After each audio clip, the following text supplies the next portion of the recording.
You're listening to the Joyful Practice for Women Lawyers podcast, episode 203. Welcome to the Joyful Practice for Women Lawyers podcast. I'm your host, Paula Price, lawyer turned certified executive coach. This podcast was created to empower women lawyers just like you to create a life and practice you love. Join me every week for a break from the hustle so we can focus on you, what you truly want, and how you can create it. If you're over the overwhelm, done with putting out fires, and ready to redefine success on your own terms, you're in the right place. Ready for today's episode? Let's dive in. What does it mean to lead with a champion mindset? This is the question that we're going to be discussing in today's podcast episode. But before we dive into that, I wanted to say hello. I feel like it's been a while since we connected. If you're new to the podcast, welcome. My name is Paula Price. I coach lawyers. I used to be a practicing lawyer. And I'm excited to record this episode for you because I feel like I've been away. I was away last week with my family. We went away for spring break to California. We rode all the biggest roller coasters at Magic Mountain theme park. I got bashed around, crashed around. It was a ton of fun. We had a celebrity sighting at the airport. My kids even got a picture taken with a celebrity. It was super fun. And one thing that I noticed, which you may be able to relate to if you've got kids at home, is that vacations are becoming so much more fun than they used to be. My kids are 12 and 10 now, and it is such a stark contrast from when they were really little. And if you have really little babies and you just started traveling with them, you know what I mean. But my kids have reached a stage where they pull luggage at the airport, and it was just a miracle. And so for any of you who are out there and maybe your kids are like 3 and 4 and going to the airport is a nightmare and you've got car seats and strollers and all of the luggage and it just, there's tantrums and nap times and all of that, hang in there. It gets so much better. And so that's kind of where I'm at this week. I'm back to work. It has been a very full week. I had a webinar this morning where we had over 1,400 people register and 600 people online. So that was really exciting. And then I had a call with my amazing group of women leaders who are in my group coaching program. We had a fabulous discussion about obstacles. And now I am recording this podcast episode for you. So I feel like this is just a full swing kind of day. And I am loving every minute of it. And I hope that wherever you are and whenever you happen to be listening to this episode, that you are feeling excited about the work that you're doing, that you have a chance to go on vacation every once in a while and reflect and rejuvenate and just really excited to have this chance to connect. So with that, I'm going to turn us back to today's programming, which is all about this idea of having a champion mindset and leading with that mindset. And the reason that I wanted to talk about leadership and a champion mindset this week is that I've had a number of conversations recently where this has emerged as a theme. Now, one conversation was with a lawyer who I'm very good friends with, and we were talking about advocacy within an organization, right? Really putting yourself out there and advocating on behalf of other lawyers in your organization. It came up in a session that I attended the other day. It was a session for leadership for women lawyers, and there were a number of different lawyers who spoke about leadership, what it meant to them, and their strategies for rising to the top. And one lawyer in particular really highlighted the importance and significance of reaching back and paying it forward and advocating on behalf of the next generation of lawyers. And there were more conversations. Another conversation I had with somebody who I just love and respect so much. This is somebody that I saw at the event who to me is such a fierce advocate, who is always so conscientious about paving the way for future lawyers. And so this is a theme that's been on my mind over the past few days in particular. And so I thought, what better topic than this to dive into today? Because I think for all of you, regardless of your stage of practice, whether you're a super junior lawyer and you're just starting out and you feel like you have nothing to give, right? Who would you be to be advocating or championing others? Or if you're well into your practice and you are leading that way already, I think there's something to be gained from looking at this topic more closely, thinking about how it applies to you and how you can either develop that champion mindset or further develop that champion mindset. So diving straight in, what exactly is this champion mindset? If you look at the word champion and definitions that are offered to describe what it means, two float to the top, two definitions. One of them is what you probably think of first, which is the idea of being the best at something, right? The world champion of boxing or fighting or sailing or whatever. That is one version of championship. And I suppose you could have a mindset that aligns with that, right? Being the best. But there's another definition, which is the idea of championing on behalf of somebody else, advocating on someone else's behalf, going to bat, fighting for another person to support them, to uphold and enforce their rights, give them opportunities. And that is the type of championship that we are going to be talking about today, right? The idea of championing others as part of your leadership philosophy. And we're going to dive into this topic by looking at 3 reasons why you may not be championing or have yet adopted a champion mindset when it comes to leadership. And naturally, I'm also going to offer 3 practical solutions to help overcome these challenges. So if this is something that you haven't given a lot of thought to, I think this is going to be a really great episode for you because it's one of those areas, people talk about how we're much more motivated by pain and getting away from a painful situation than we are motivated to step towards something that is an opportunity. And I would characterize this as more of stepping towards something than running away, right? People don't become champions because it's too painful not to, typically. Usually the reason that you would become a champion for somebody else is because you care so much, right? There's something that matters, and maybe there's a pain associated with not endorsing that, not pursuing that. But I think this is really a higher level leadership concept. And so I'm so glad you're here. You are taking that step in the direction of really developing your mindset. And I really hope this is a fruitful discussion for you that inspires you to incorporate more championing into your leadership style. So what are the reasons why you may not be championing more as a leader in your practice? The 3 reasons we'll talk about today is number 1, lack of awareness. It's just simply not turning your mind to this topic. And that makes sense, right? You're busy, you've got things to do, you've got clients, you've got files, you've got deadlines. And so going above and beyond simply getting through the day sometimes is more than we can ask. But this is a great opportunity to take that step back and to raise awareness, to think about what it means to be a champion. I'm going to help you with that. And from there, you get to decide what strategy is going to work best for you. So that's the first barrier, is just lack of awareness. The second is lack of confidence. And I alluded to this a minute ago, right? If you are a junior lawyer, you might think there's no way you can be a champion because you don't have enough experience under your belt. And what I'm going to offer to you is that you can be a champion at any stage of your practice. I speak with lawyers who are very senior, who also think that they don't have anything that they could offer in terms of a champion, and yet they do. And so I would love to help you see that. And if you don't already see that, this will be a great episode to highlight to you just how being a champion is within your skill set and how it can really help you further develop your confidence so that you feel more confident as a leader, more confident in your practice, and that you can expand beyond the capacity that you have currently.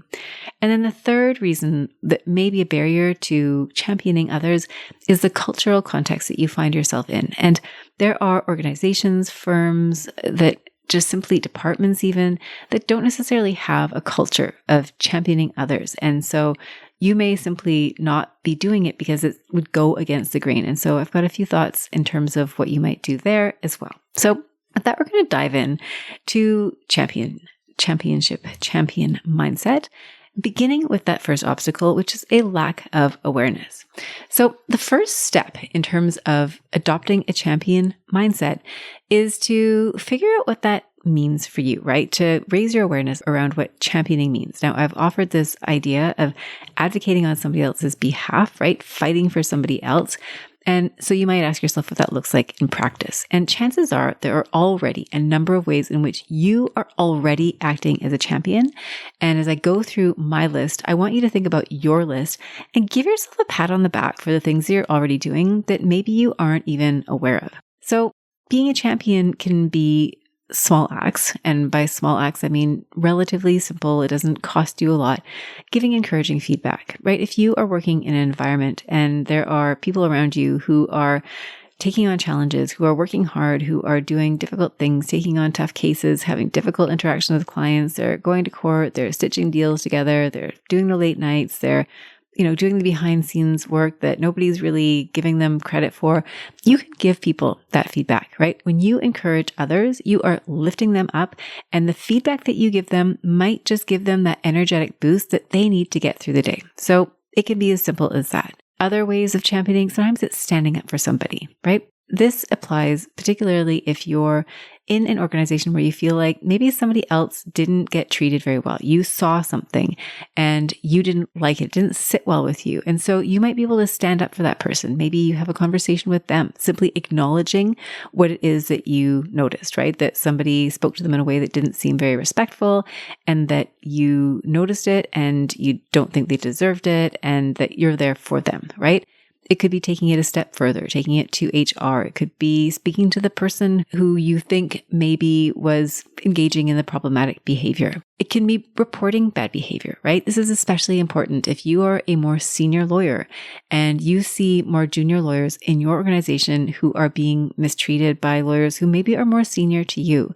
If you are able to stand up and advocate on their behalf, you may be doing them an enormous service, because those lawyers, especially the junior ones, might be scared, right? They might be intimidated by the power that other lawyers hold over them. They might be scared that if they say something, they will get into trouble. They might be scared that they might say something, get into trouble, and then nothing will change, that they will lose their position. And so if you are able to be the person that can stand up and advocate on somebody else's behalf, you may be saving that person a great deal of pain. You may be saving them from difficult situations and allowing them to continue on in a way that they can then thrive within the organization.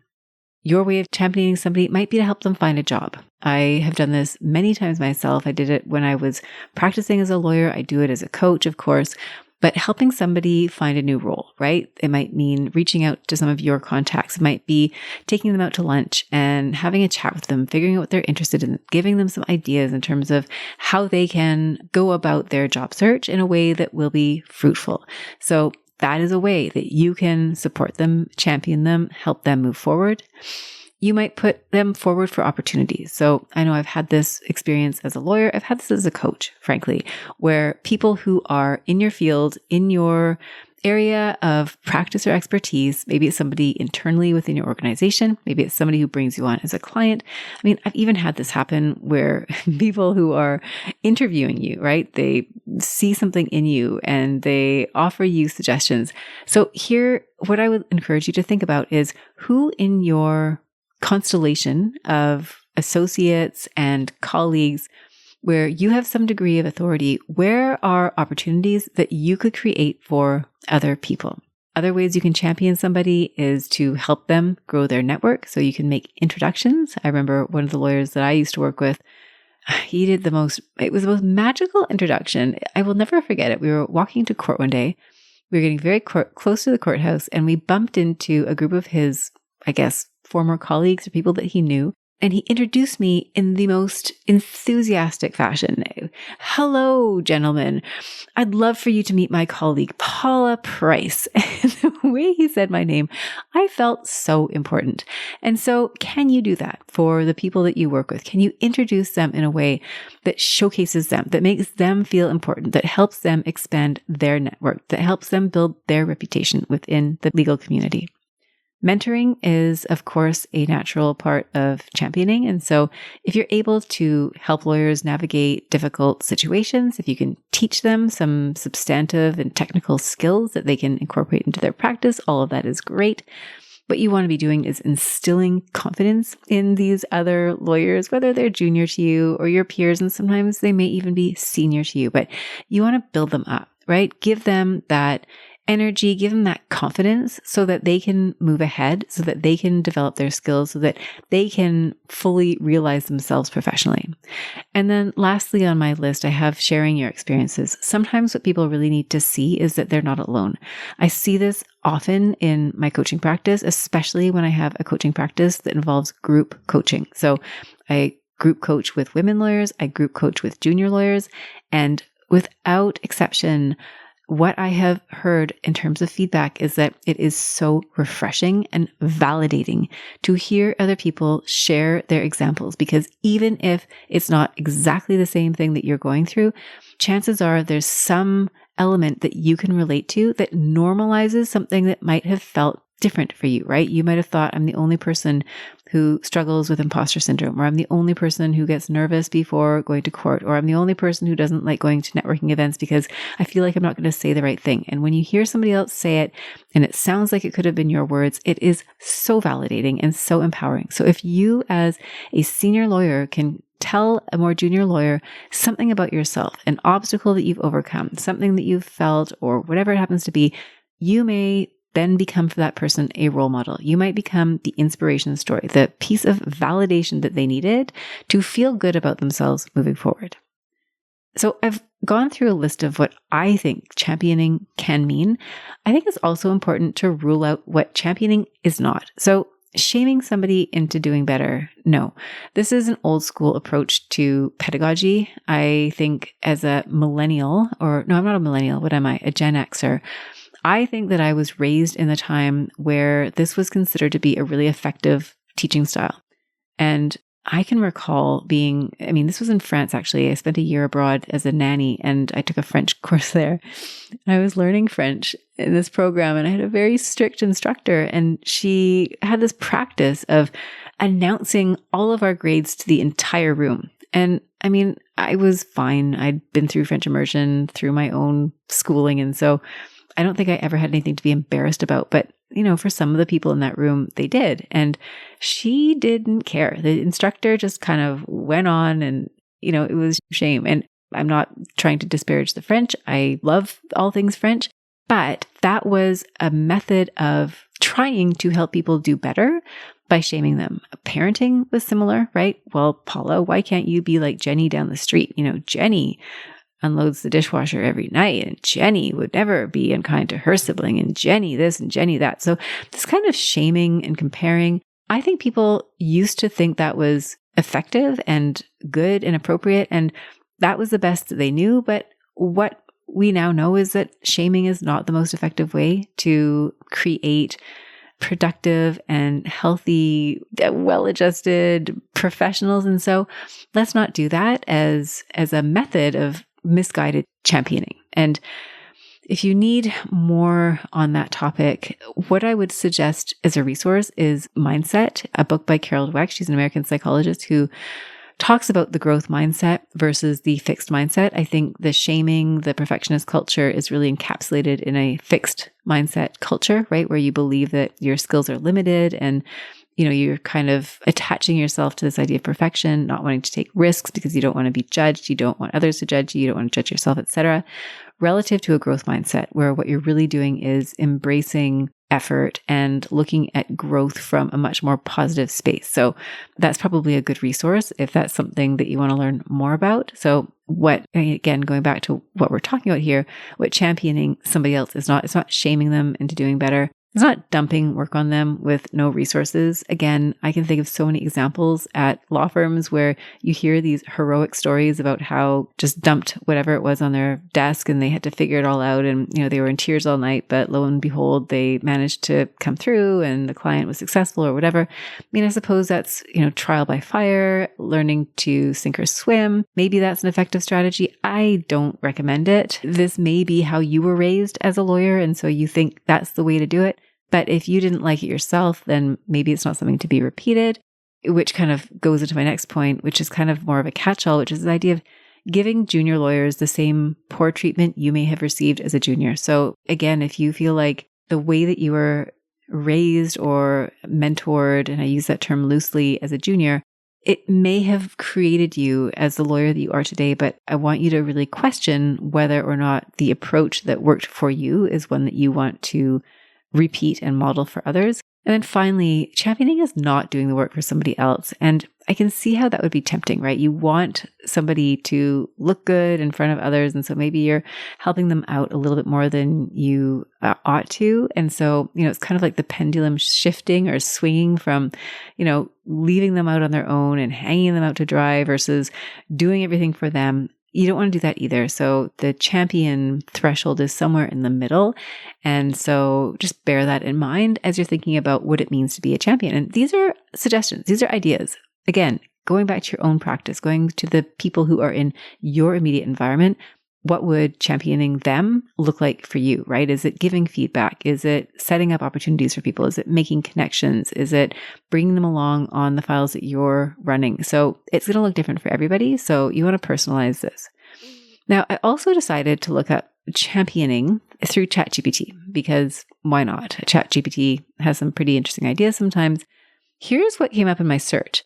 Number one was peer recognition and nominations. Now, I was sort of curiously interested that this came up as the first hit, mainly because to me, that is a bit of an outlier in the sense that championing for me is more of a consistent, ongoing, and not low level, but low touch maybe, or easy touch type of engagement, right? I think if you're waiting for a grand accolade, you might be waiting around a long time before you have an opportunity to champion somebody, and you may need to find and build material that you can use in support of such a nomination. So I think that's great. Absolutely. Recognize people, submit nominations on their behalf, get them out there, get them in the public eye. I wouldn't say that would be my first choice. It didn't even make it on my list, but do it if you want to. I think it's a great idea, but again, it seems like a bit of an outlier. Mentorship and guidance, we talked about that. Creating a supportive work environment, we talked about that as well, right? This idea of creating an environment where you're supporting people, you're helping them move forward, and you're not throwing them into the deep end without some way of helping them navigate the choppy waters. Referrals and recommendations, 100%. We talked about that.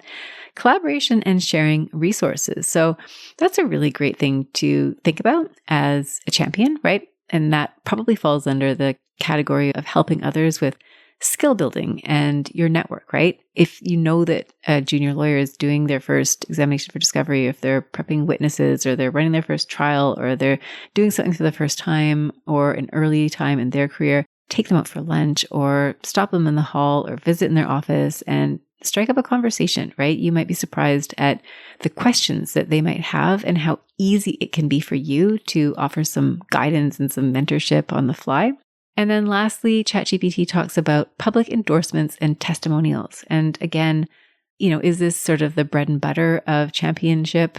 Probably not, but 100%, right? If you have somebody who is in your firm, for example, and they have a win, send an email to your group.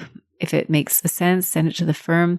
Celebrate other people for their successes. This is such a key way of helping to instill a culture within your organization that celebrates the accomplishments of your team.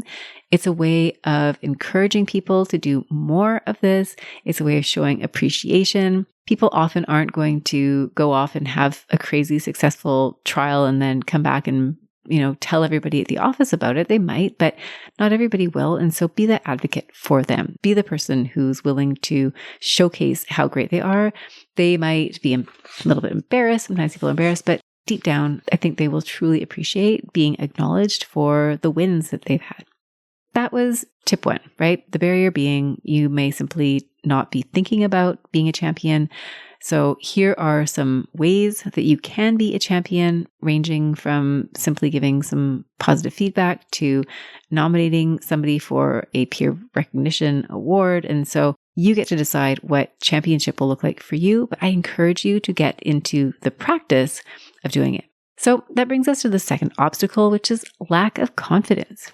And what that might look like is you might tell yourself, I'd really love to champion somebody else, but really, who am I to do that, right? I'm just a baby lawyer. I barely know what I'm doing. And, it's ridiculous to think that I could ever help anybody. And if that's where you're at, then hopefully this will help you see yourself in a different light. I think sometimes even more seasoned lawyers don't see for themselves just how much experience they have. I remember working with a brilliant lawyer who was returning from a mat leave, and she was feeling a lot of self-doubt, having not been at the office for a year. And she had been brought into this it was a hearing in a tribunal she wasn't really familiar with. And she was with a junior lawyer who was a super crackerjack. And so she was expressing that she felt a bit self-doubtful going into this this mandate. And when I reminded her of her experience, the number of years that she had under her belt, maybe she hadn't been in that particular forum, but she'd been in other forums, and the level of judgment that she had developed over the number of years that she'd been practicing, and the way that she was able to draft her arguments and connect with clients, etc. She then started to see how, okay, maybe I haven't done this one thing, but I've got all of these other skills. And there was a real shift there in terms of her confidence level. And so for you, you might be thinking about where you may not be seeing yourself at your full capacity, right? You might not be seeing yourself in the light that other people see you, and that might be holding you back from championing others. So what I'd encourage you to do here is to start thinking about how you are capable as a champion. An analogy that comes to mind is I was listening to a podcast the other day about wealth building. And this speaker was talking about the things you can do with money, saving money, spending money, investing money, and donating money. And he was saying that even if you don't generate much money, you should develop a practice of donating money. The reason being that it gets you into the practice of donating money and seeing yourself as an abundant person who is capable of donating money. And I think I've heard that before. For whatever reason, it really struck me when I heard it the other day. And I think there's a parallel here. Even if you're very junior and you question what you have to offer, if you can be a person who at the same time is able to act as a champion for others, it creates this abundance in your mindset, this ability, this confidence that you have something to offer. And the more you do that, the more you see yourself as a person who is abundant, who is confident, who is competent, and who has something to offer, who has something to give. So I encourage you to think about it maybe from that perspective, if it helps you kind of unstick yourself from seeing yourself as somebody who really is not in a position to champion somebody else. So to champion, really you only need to be one step ahead of somebody else in order to be a champion. When I was a junior lawyer, starting out in my first associate position, I remember being kind of sent a stack of folders. I don't even think I had a meeting about these files. It was just like, here they are, and they're yours. I had no idea what to do with them. I was in a litigation firm. I was like kind of blindsided. And so I asked a more senior lawyer if she could help me just explain what I was supposed to do with these folders, with these files. And so she took me to lunch. And we literally walked from A to Z through the life of a litigation file in that particular organization. And it was amazing, right? Over that 1.5 hours or 2 hours that we spent, I was taking notes, she was explaining, I was asking questions, and she saved me so much trouble and heartache. I finally understood what I was supposed to do, and it was incredible. And she was only a year or two ahead of me. So think about what you can do for others.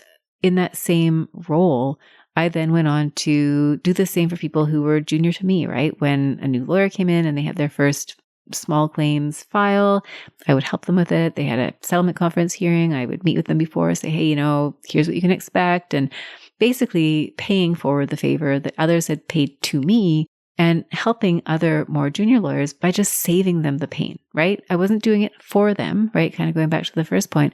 But I was helping them. I was giving them information that they could use to then move forward faster. So think about what that might look like for you, right? If you think about the experiences that you've already navigated, I mean, it might be as simple as figuring out how to use the photocopier at your office or how to set up a particular type of document. I see people do spreadsheets all the time where I just think I would be lost. And so maybe it's using a particular type of software, how to set up a file properly, or maybe it's how to prep a witness for discovery, or maybe it's how to run your first trial. I mean, there are so many ways in which you can be mentoring others and championing others. So look for those opportunities. Maybe it's how to deal with a difficult client. Maybe it's dealing with a loss, right? If somebody has a court application that goes sideways and you could tell they feel quite bummed about it, maybe it's giving them a pep talk, right? Telling them that, something similar happened to you and here are the lessons that you drew from it and helping them to see the learning opportunities that came out of that. It might also be giving feedback, right? They might be struggling with somebody on their team.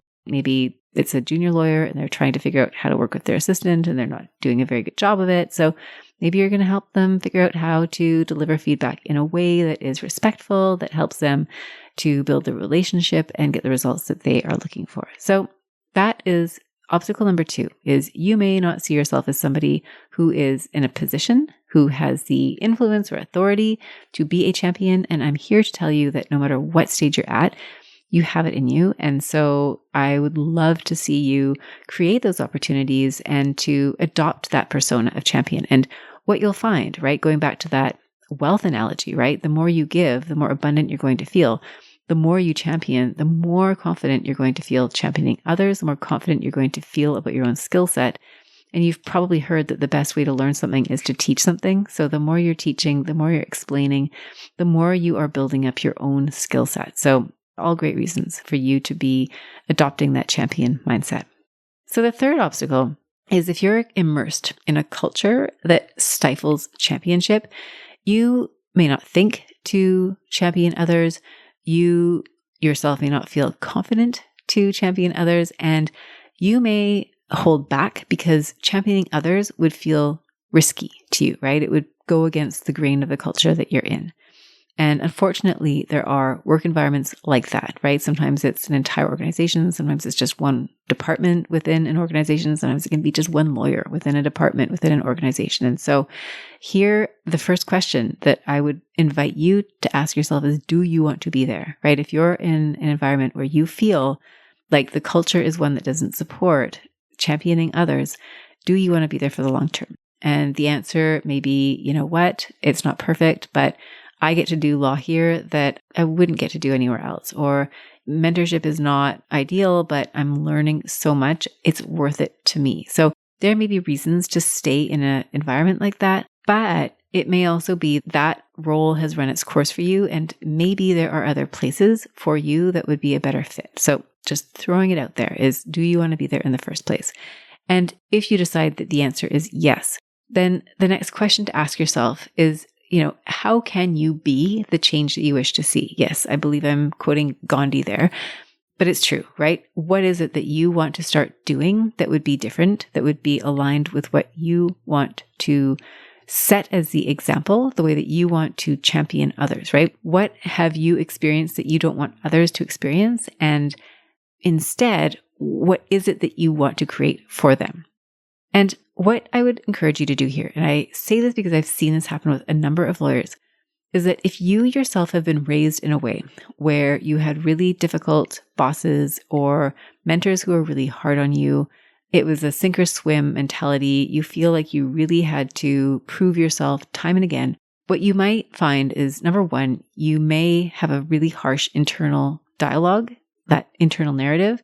And if that's the case, then I would encourage you to raise your awareness about the internal messaging that you have with yourself, because there might be a lot of room there for developing a more productive and positive self-talk. I mention that because I've seen it a number of times, and so that could be helpful for you.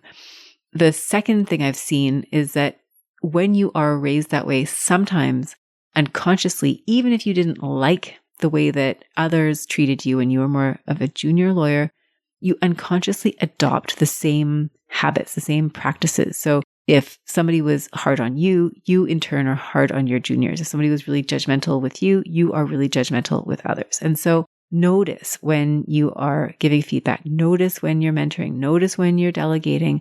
Are you unconsciously reproducing habits and practices that you don't like? And if so, let's focus on building new habits that are more aligned with the mentor, the champion that you wish to be. Now, I have a story here. It's from my holiday, and I'm going to share it with you because it's a simple story, but I think it illustrates a point that could potentially be really helpful here, right? Again, we're going into this context where you want to be a champion, but you just don't feel like your workplace is really a culture that's aligned with that yet, right? Haven't quite reached there. It doesn't mean that they can't, it just means they aren't. So while we were on our trip, we went to this amusement park. I mentioned all the roller coasters, the Six Flags Magic Mountain, whatever it's called.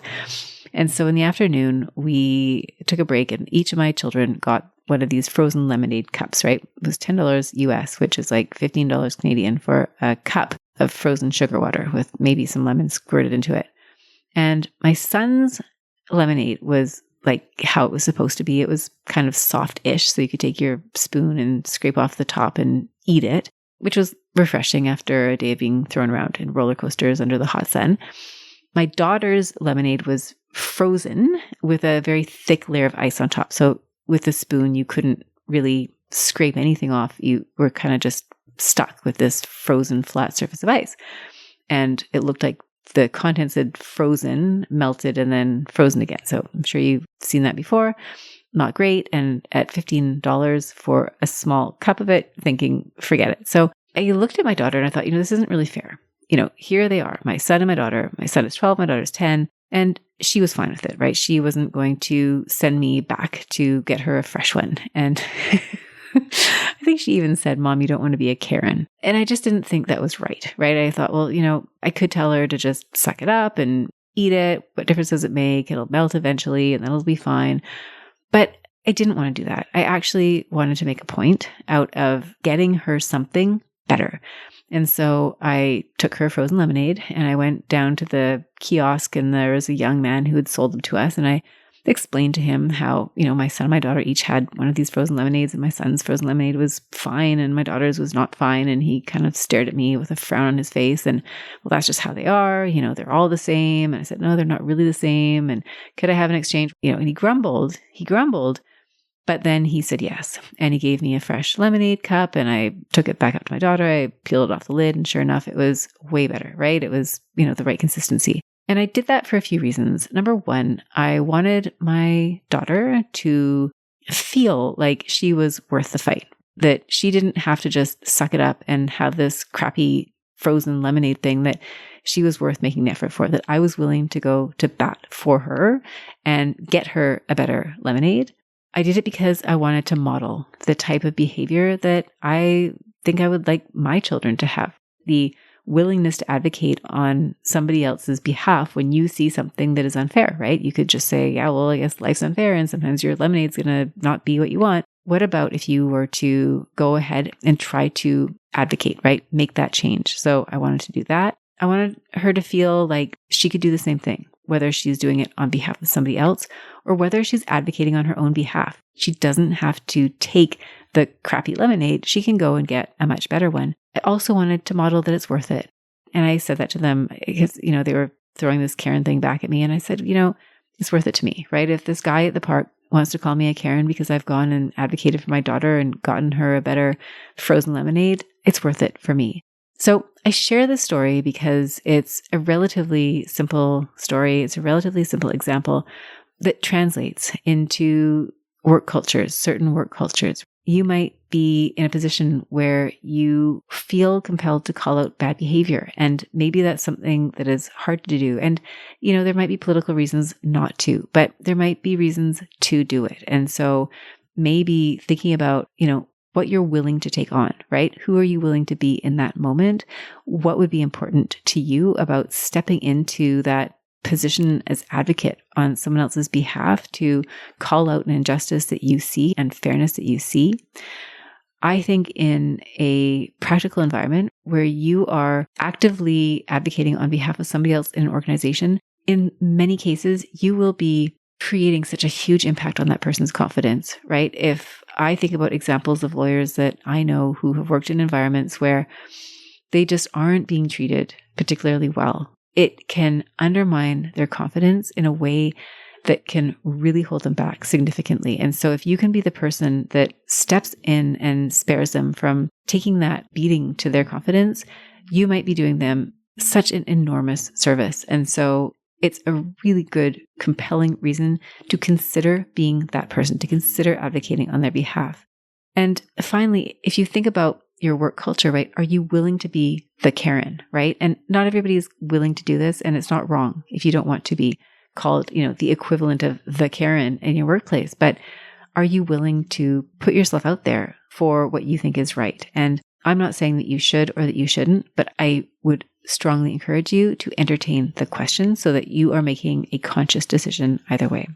So in summary, what we've talked about today really is adopting a champion mindset in your leadership, right? This idea of not just leading yourself. This is really leading in a way that expands beyond yourself, right? I see it as a rising tide that lifts all ships. That is you. When you are able to adopt that champion mindset, you are standing for so much more than even just yourself. And I don't say just yourself, meaning it in a diminutive way. I think standing up for yourself, period, is worthy, it's worthwhile, it takes confidence, it takes skill. But when you can expand beyond you, there is something about that. It is, in my mind's eye, the distinction between a good or a great leader and a truly extraordinary leader. You are really going beyond the norm. And so I highly encourage you to think about what a champion mindset would look like for you, right? In terms of awareness, where are the opportunities? What would that even look like in your practice? Who would you choose to champion around you, whether they're in your organization or outside of it? There's that confidence, right? Thinking about the skills and the experience and the wisdom that you have that maybe you don't even see because you're so close to it. What could you share with others? What could you do to bring others along? And then finally, if you're swimming against the grain, what does that mean? Are you in the right place? And if maybe your culture, the culture of your organization isn't one of championing, are you willing to be the person to be the change that you want to see? And if so, what are you willing to do in pursuit of that? And to be clear in your own mind and to be decisive in your own mind about what that looks like and the impact that you can and want to make through your leadership. What does that look like? And what would be the effect for others if you were to do that? So that's really all that I have on my mind in terms of how you would go about doing this, the skills that are required. I think it takes a commitment, committing to a decision to be a champion. It likely takes courage to do hard things. Sometimes it's not always the most popular thing or the most easy thing. So that's going to take courage. And likely it takes patience too, right? If you think about the patience of a parent or training a new lawyer or team member, sometimes it's going to take a lot of tries before things start to stick. So again, you'll need that commitment, courage, and patience. But what you can expect as a result, number one, you have that rising tide. You're bringing up a whole new generation of lawyers and instilling in them confidence. You are modeling for them what it means to be a champion for others. You will likely find greater fulfillment and connection because you are building your relationships. You are building your team. You now have people who will support you, who are capable and willing to support you. And you might find also that you have that growth in your sense of authority and influence, right? The more you champion others, the more you see yourself as a leader, as a contributor, as somebody who's capable of developing the good in others. And so I just hope that all of these things that we've talked about today, that they resonate with you, that you see yourself in this conversation, and that you feel inspired in the same way that I feel inspired by seeing champions in my life to become more of a champion, to be that person who is giving others those opportunities, because it's just incredible to see what good can come from that. So with that, I'm going to say goodbye for the week. I'm going to wish you a beautiful week. Thank you again for joining me. It's been such a pleasure to connect with you, and I look forward to reconnecting again next week. Bye for now. If you enjoyed today's show and don't want to miss an episode, subscribe and follow the show wherever you listen to your podcasts. If you haven't already, please leave a rating and review. Your feedback will help me create a podcast that's tailored to your needs and goes straight to the heart of what matters to you. For instructions on how to subscribe, rate, and review the podcast, visit www.thejoyfulpractice.com/podcast launch. See you next time. Thank you for listening to this episode of the Joyful Practice for Women Lawyers podcast. If you want more information, visit www.thejoyfulpractice.com. See you next week.